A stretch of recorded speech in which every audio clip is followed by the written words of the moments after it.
What the US did this week is legally fascinating and geopolitically dangerous. How do you seize a foreign ship in international waters without declaring war? You use a legal weapon called civil forfeiture. This is how it works. The US Department of Justice files a complaint against the oil itself. They argue that because the oil proceeds from the IRGC, a designated terrorist organization, the cargo is the proceeds of a crime.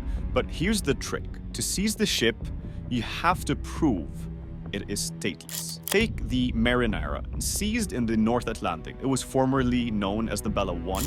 When the US Navy approached, it tried to switch its flag from a Guyana to Russian mid-voyage. Under international law, you can't just swap flags like a license plate while you're being chased. The US declared that the vessel is stateless. A stateless ship has no protection, so it's fair game for anyone to board. This is where it gets heavy.